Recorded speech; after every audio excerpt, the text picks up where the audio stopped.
Hello, once again, this is Brother Teacher. I want to talk to you for a moment about um, the greatest gift that you can give your child or your children.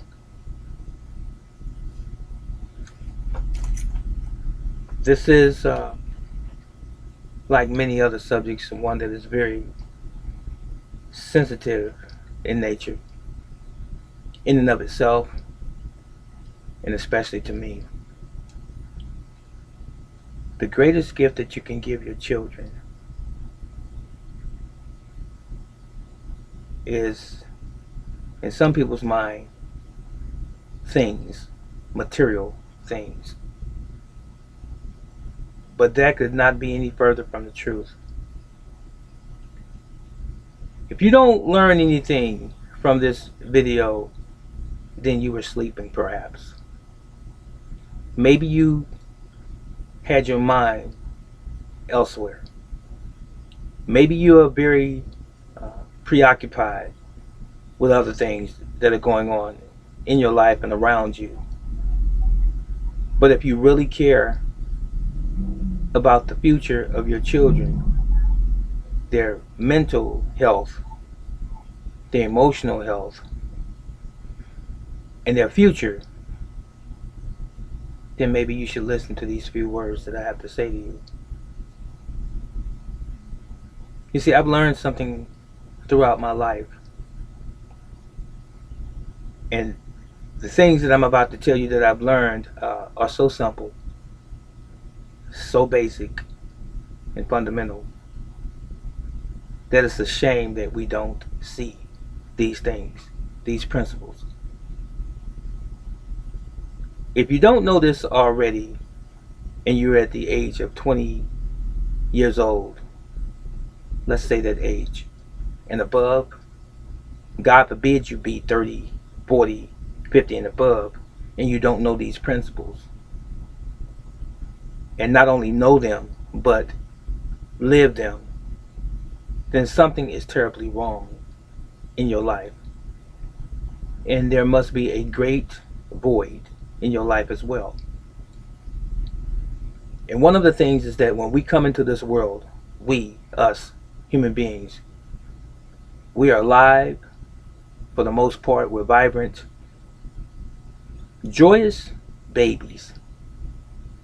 We laugh, we cry, we developed into smaller children. We grow up into our adolescence and our preteens and teenage life, and then young adults and everything else above, into our present state even. But at some point in time through that development, we should have come to a startling uh, analysis, if you will, of the world in which we live as it relates to us. We should realize that the world in which we live, to us, is temporary for us. That's not a riddle, even though it may appear that way. But what I'm saying is this: we come into the world, we're living just to die.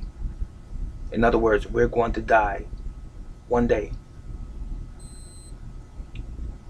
And sometimes because of circumstance, because of the environment that we're in, sometimes we're inundated daily, monthly, yearly, with so many things around us, and especially in today's time with the internet and all of the various distractions around us, things that's going on in the local sense, things that are going on in our state government, things that are going on in our federal government, things that are going on in the world. We are bombarded with all sorts of news and information. We live in a highly intense information age. Things hit us directly and indirectly. So our mind is constantly on alert, trying to process all of these billions and zillions of pieces of information in mere milliseconds. But very rarely do most people stop and think that one day we're going to be gone from here. one day we're going to leave here, as I like to put it. We're going to die. The clinical death, the physical death, and the man and woman that your friends and your family once knew will be no more. It is something that we cannot escape. And I said all of that to say this: the greatest gift that we can give our children while we are yet here is not material things. It's not a Nintendo. It is not a PlayStation 3 or 4 or an Xbox 360 or the newest version. It's not an iPhone. It's not a flat screen television or a tablet, laptop, computer, or even an Apple Watch. It's not jewelry. It's not the latest Rockaware gear or the latest blue jeans and tops and sneakers, Nike, Air, and so forth. It's not that stuff. And if you haven't come to the realization that these things are just simply temporary and they are distractions, you are living beneath your privilege. Yes, you are. I said it. You are. If all of these things matter to you, as if they serve some sort of a sense of identifying who you are as a man or woman, or even a child, you have lost the point. So your children, they come into the world. It's easy to do. A man and a woman, they get together, they have a child together. Sometimes the relationships work, even though it might be rocky. Sometimes it might be pretty smooth, and sometimes it does not work, the relationship between the mom and the dad. Sometimes there's a separation or a bitter divorce, or even the death of one or the other parent. But while you are here with your child today, my daughter just had a baby yesterday, and I'm a grandfather again for the 14th time. Technically 15. I have a great grandchild. And I cried. I don't remember ever crying when my children gave birth to another child, another grandchild. I don't remember crying because I was relatively young or younger. But as the world has begun to change, I believe I'm growing into life. I'm becoming a bit more mature as I see things through a different lens now. You see, ladies and gentlemen, my friends, my followers, my subscribers, my students, my family even, the greatest gift that we can give our children is us. The greatest gift that you can give your children is you. We push our children off into some sort of formal education system called the public schools, the private schools, the charter schools, the Catholic schools, giving some other individuals the authority, placing them in a position to teach our children. And that's the operative word, teach. What are they teaching our children? Any school outside of us. Did those people care for your children when they were born? But at a certain age, we saw clear enough, or we thought we did, to place them in this institution of learning, as it were. You learn math, or arithmetic for some, reading and writing, social studies, science, biology,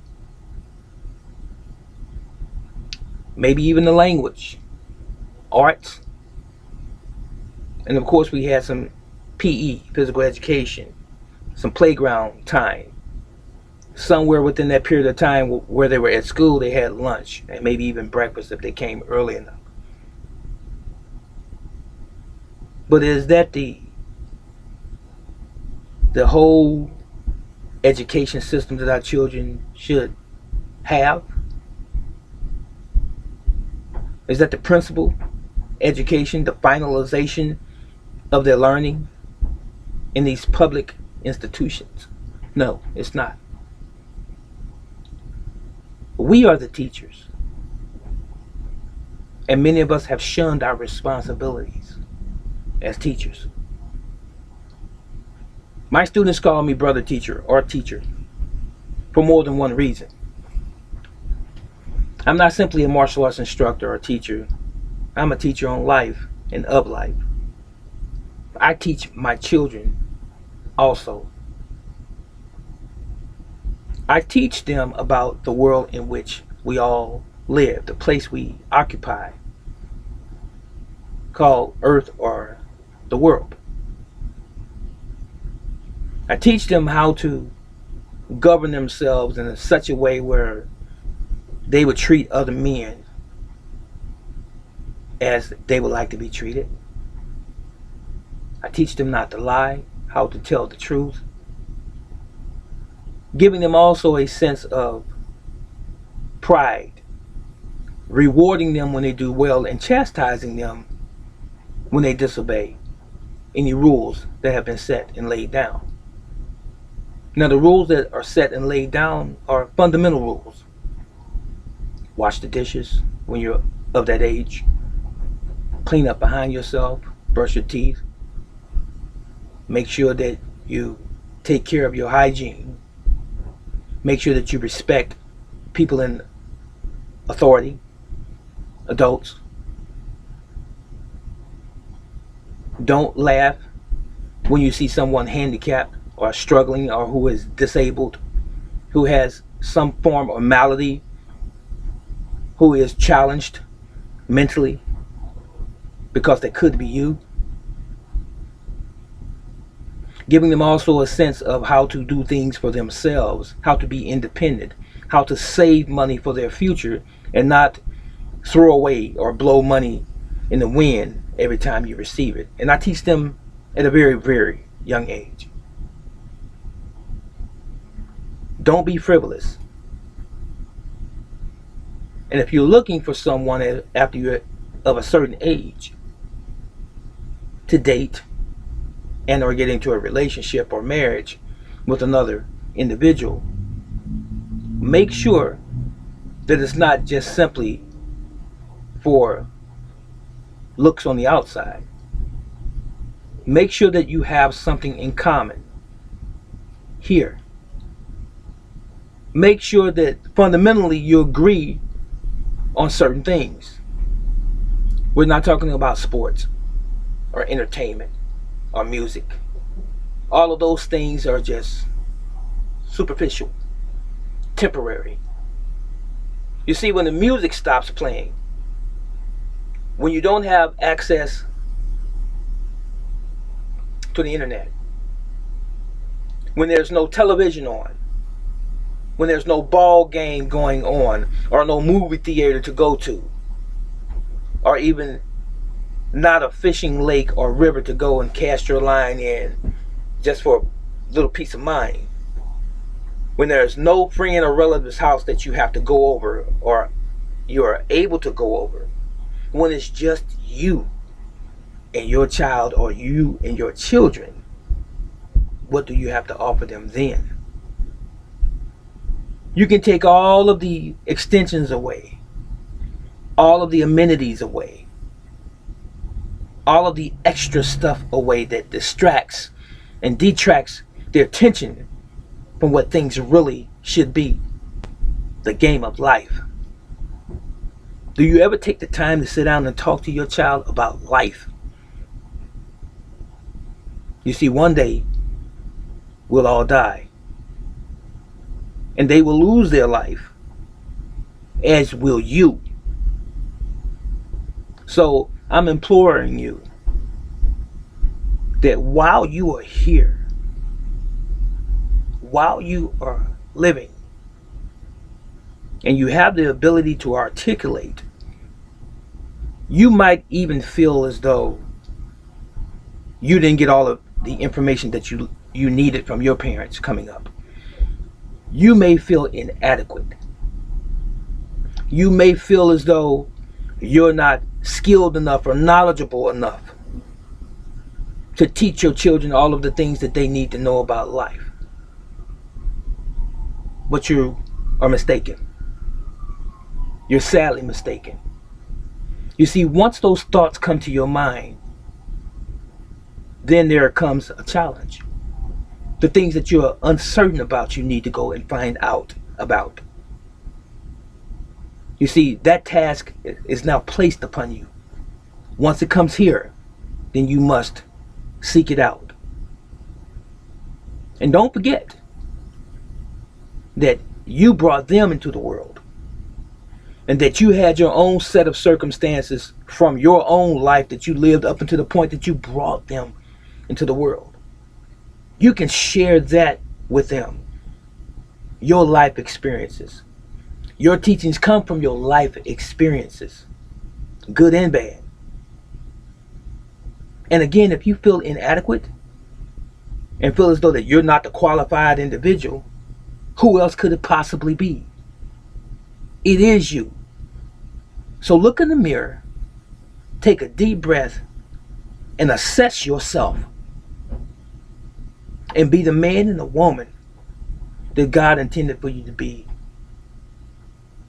And don't be your children's friend. Be their mother and their father. And every time you have a conversation with them, come from here. Don't try to be their friend. Don't try to be on their level.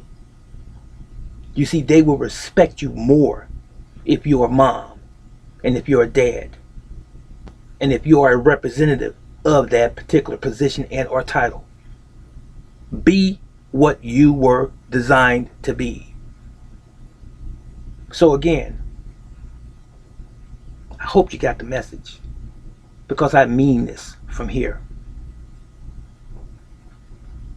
When we leave this world, it's too late to say I'm sorry. It's too late to say I wish I would have done this particular way. By virtue of you listening to my words right now, that is a starting point, because I have placed something in your mind. I have planted a seed perhaps in your mind and your heart that you must step up to the plate. Yes, step up to the plate. Don't worry about what your children say. Don't worry about the fact that sometimes they will challenge you. Stand your ground and be who you are and what you were intended to be. Their mother or their father. And if you are a single parent, that's a greater challenge. But it's not one that you cannot get past. You still have the responsibility to raise your children. Raising your children is not simply putting a roof over their head, or food in their belly, and clothing on their backs, and giving them the things that they like and enjoy for entertainment purposes. Raising your children means